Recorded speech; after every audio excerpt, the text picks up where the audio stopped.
नमस्कार प्यारे बच्चों, आज हम संस्कृत का पाठ 14 करेंगे। पाठ का नाम है शिक्षा प्रदा सूक्तियाँ, यानी कि शिक्षा देने वाली पंक्तियाँ। मनुष्य को ये पंक्तियाँ सन्मार्ग पर चलने की प्रेरणा देती हैं। ये हमारी पुस्तक ज्ञान सागर का अंतिम पाठ है। आप पेज नंबर 73 निकालेंगे, पेज नंबर 73। चक्रव्रत परिवन्ते दुखानी सुखानी च मैंने होता है और, सुखानी सुख दुखानी दुख, परिवन्ते मैंने होता है परिवर्तन होते रहना, यानी कि घूमते रहना। चक्रव्रत क्या होता है? पहिए की तरह। जो इसमें क्या बताया गया है कि हमारा जो जीवन है, मनुष्य का जो जीवन है, एक पहिए की तरह है जो निरंतर घूमता रहता है, चलता रहता है।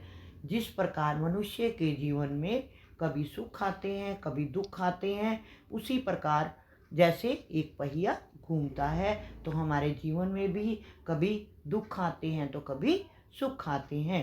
शरीरम माध्यम खलु धर्म साधनम। शरीरम माध्यम, माध्यम मैंने होता है पहला, शरीरम मैंने शरीर का, खलु मैंने निश्चित रूप से, धर्म साधनम धर्म के मार्ग पर चलने का। हमारा शरीर ही धर्म के मार्ग पर चलने का या वहाँ तक पहुँचने का सबसे सरल मार्ग है, सबसे सरल आसान साधन है। संतोष एव पुरुषस्य परम निधानम। निधानम मैंने क्या होता है? खजाना है।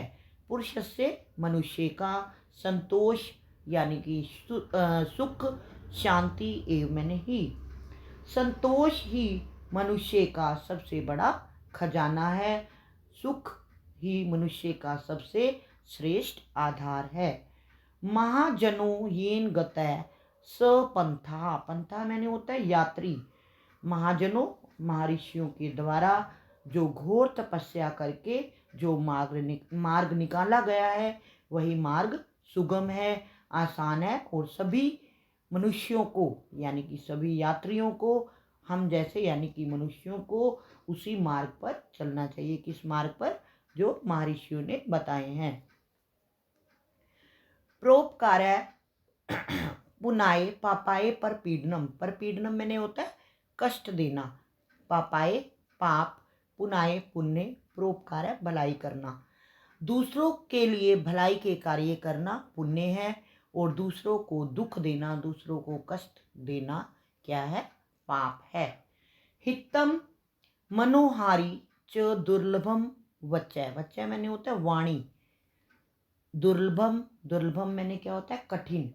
इस संसार में ऐसा व्यक्ति मिलना कठिन है जो तुम्हारे हित में बोले, यानी कि जो तुम्हारी भलाई के लिए बोले। आजर्वम ही कुटिलेशु न नीति। आजर्वम मैंने क्या होता है? सरल व्यवहार, यानी कि अच्छा व्यवहार। दुष्टों के साथ सरलता का बर्ताव करना वास्तव में नीति नहीं है। यानी कि इसमें बताया गया है जो दुष्ट लोग होते हैं उनके साथ हमें भी वैसा ही व्यवहार करना चाहिए। जननी जन्म भूमि स्वर्गादपि ग्रहसी। ग्रहसी मैंने क्या होती है? ऊंची। स्वर्गादपि मैंने क्या होता है? स्वर्ग से। जननी यानी कि माता, जननी माँ, जन्म देने वाली, जन्म भूमि मातृभूमि। माता और मातृभूमि का स्थान स्वर्ग से भी ऊंचा माना गया है। आगे है शियंते खलु। शियंते मैंने होता है नष्ट हो जाते हैं। शियंते खलु भूषणानी सततम वाग भूषणम भूषणम। वाग भूषणम मैंने क्या होता है? वाणी, अच्छी वाणी, शुद्ध वाणी। शियंते खलु भूषणानी, केवल सुसंस्कृत और सुसज्जित वाणी ही मनुष्य को शोभा देती है।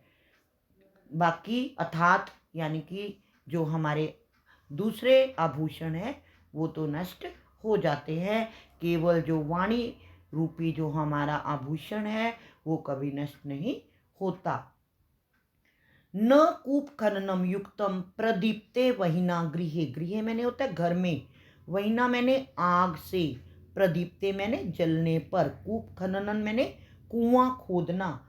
इसमें बताया गया है कि अगर कोई कष्ट आने वाला है, कोई अगर हमारे ऊपर समस्या है, तो उसका उपाय हमें पहले ही सोच लेना चाहिए।